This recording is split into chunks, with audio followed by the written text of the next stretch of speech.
Alrighty, so it's time to preview probably the most controversial week of this season. And I say controversial because, unfortunately, in the year of 2024, we still have this problem where there's MLS game that is playing during the international break. And again, this basically opened the can of all the discussion about how MLS game clearly should not be playing during international break. The fans don't like it, the coaches don't like it, the players that are still in the team and not gone to international duty definitely do not like it. But the reality is, we still have these games, and I will say that if there was a proposal for me to get rid of these games that's played on international break, why not just play it in a midweek game? And I know the MLS schedule is very congested, but why not just have these games in the middle of the week? It's better to have these games in the middle of the week, even if there's going to be fixture congestion, to just games where simply these teams are playing when they basically do not have the players available, and gives some unfairness to some of these teams that have a lot of players that is missing due to international duty to play a regular season game. And as I'll talk about throughout this preview, there are definitely some teams that are missing a lot of players, and then there's one team, the jerseys I'm wearing, that is pretty much missing half of their starting 11 coming into this game and are just royally fucked because of this international break.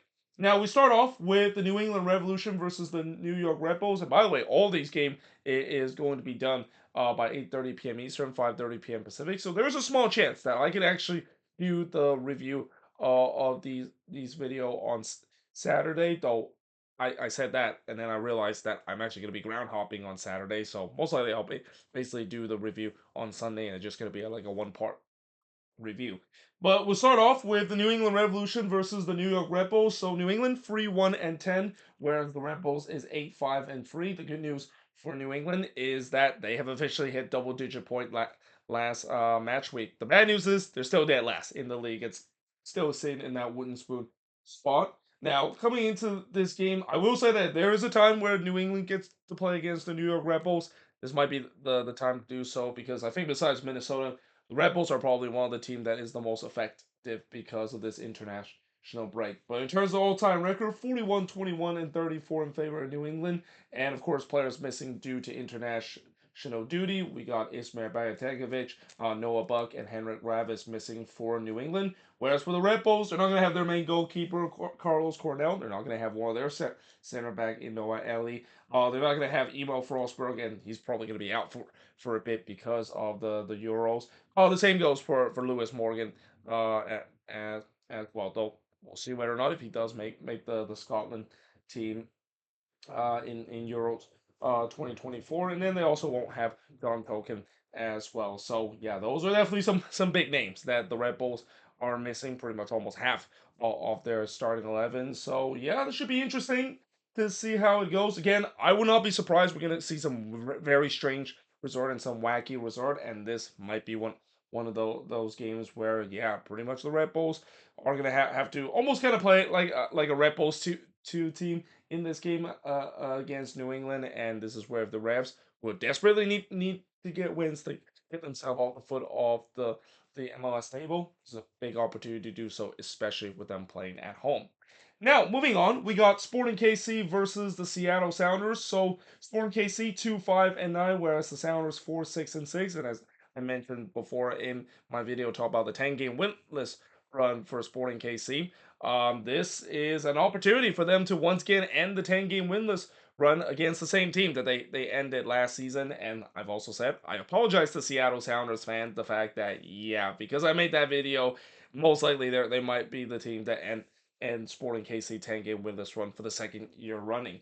But this, of course, is the first of 3 games that will kick off at 8:30 p.m. Eastern, 5:30 p.m. Pacific. All-time meeting, Seattle does have the all-time meeting with 13-5-11 record. Player missing due to international duty. Well, for Sporting KC, if there's one thing I will say that because they've been so bad this season, the luxury for them is that they have nobody that is missing due to international duty. In fact, they're I think is the only team in MLS right now that actually does not have any player missing due to international duty. So they'll probably say, oh, well, what do we care? Why not play it through the international break? Because it's not like we're gonna missing any player whatsoever. And for Seattle, really the only notable player that they're missing is Nuhu. The other is Stuart Hawkins, who hasn't really been playing for the Sounders throughout the season. So yeah, this is definitely one of those games where you can't definitely make the excuse of, well, because our team is basically uh going to not get the win because we're missing many players because of international duty, because both of these teams are pretty much going to be healthy enough. And that, again, for Sporting KC, that they're definitely desperate to try to end that 10 game winless run, and they'll hope that it's going to be a repeat of last season, ending it against the Seattle Sounders and going on an incredible run to get themselves up in the standings. Now, that being said, moving on in terms of the next match. So it's Minnesota United 2 versus FC Dallas. And the reason why I say it's Minnesota United 2 is because Minnesota is pretty much the most effective because of this international break. And I kind of saw this coming too a couple of weeks ago when they mentioned that there could be a possibility of a double digit amount of players that is going to be missing due to international duty for this game. Originally, the number was 8, but then there was another player in Tani Oloshai added into the Canadian national team. So yeah, that number is now at 9 in terms of players that is missing due to international duty in this game against Dallas. All-time meaning 7-4-6 in favor of Minnesota. Minnesota has an 8-4-3 record, whereas for Dallas, 3-4-8 is their record. And again, player missing due to international duty. Yeah, Minnesota is royally screwed because of this, because they're going to be missing Kervin Arriaga, Alejandro Braun, Carlos Harvey, Robin Ludd, Tani Olivashai, Timu Puki, Joseph Rosales, Dane Sinclair, and Zarek Valentin not available in this team. So again, that's almost half of the starting 11. And yes, there are definitely some bench players on there, but still, that is a lot of players that they're going to be missing, and they're going to be really, really short coming into this game against Dallas.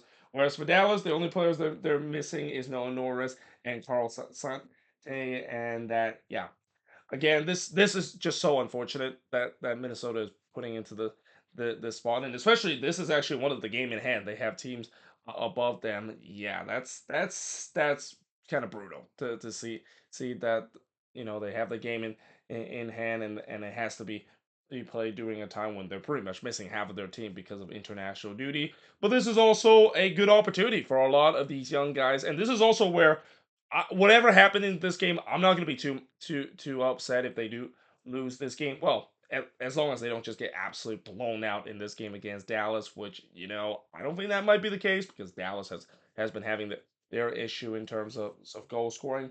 But one thing I will say that, if they can get a point out of this game, I'm going to be very very happy because, again, shorthand a team like this, and this is also another reason why, despite the fact that I see Minnesota had those games in hand, I don't really treat those games in hand thinking that, oh, they're gonna win both of those games in hand so they can finish at the top of the standings, because those are games in hands. There's an old saying, you have to win those games in hand if you want to move up the table, and it also doesn't help that those games in hand, as I mentioned, comes during the international break, where again, pretty much half of the roster is not going to be available because of it. Now, moving on into the last game, we got St. Louis versus the Portland Timbers. So St. Louis 3-8-4, whereas the Timbers, that is 5-5-7. And even though there's only 4 match week in terms of match week number 18, I mean, would you even call this match week number 18? I mean, I know MLS says they count this as a match week, so I guess I might as well just count this as a match week as well, even though we only have 4 games that's happening on Saturday. But even in a 4 game match week, there's got to be a desperation derby, and I think this is definitely that desperation derby because, both of these teams has not had the season that they've been wanted to. For St. Louis, they did finally ended their losing streak, but they're going back to drawing games, and now they have drawn 8 times this season with a 3-8-4 record, whereas Portland 5-5-7 is their record. There's only 2 prior meeting. Both of them have a win apiece.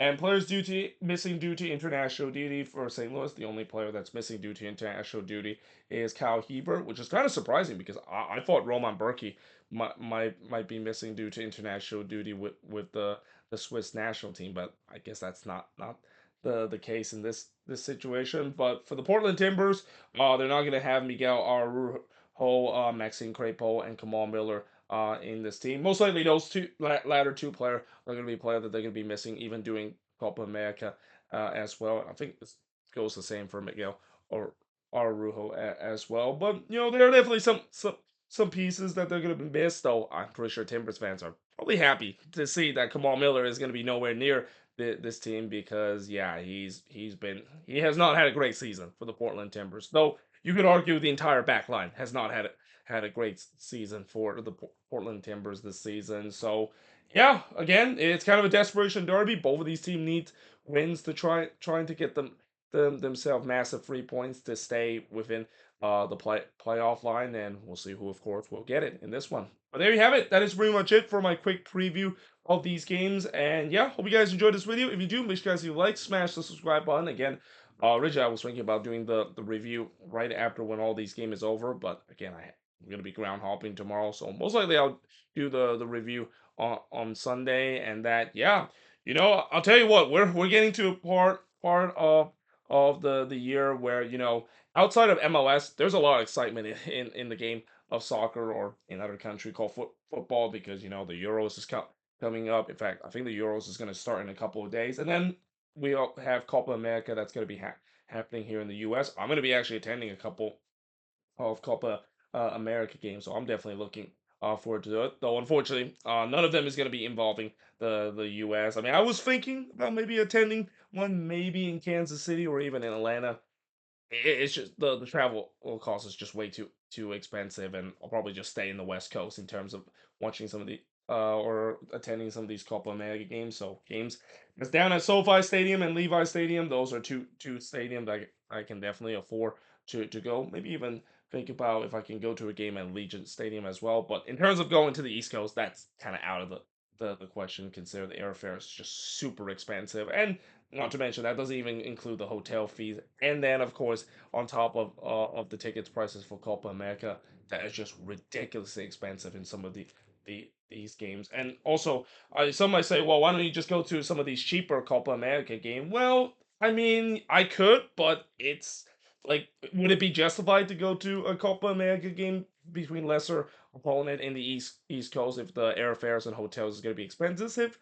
Probably not. I would rather spend that money watching some high tier kind of games and some high tier Copa America opponent facing off against each other. So yeah, I think that that's kind of the approach that I'll take, and I'll probably take that same approach with the FIFA Club World Cup next year, and then of course the World Cup that is going to be happening. Though the World Cup is going to be interesting because I don't know how the ticketing system is going to work. FIFA of course has their own ticketing system in terms of World Cup. They have like the lottery that is not similar to how Copa America decided to sell all the tickets on ticket Master. Though I won't be surprised if maybe Ticketmaster might work a deal with FIFA and they might just kind of release the tickets to the general public. But yeah. Anyway, I don't know why I gone into that little talk about these other events. I mean, this of course is an MLS channel after all. But anyway, hope you guys enjoyed this video, and also hope you enjoy me doing a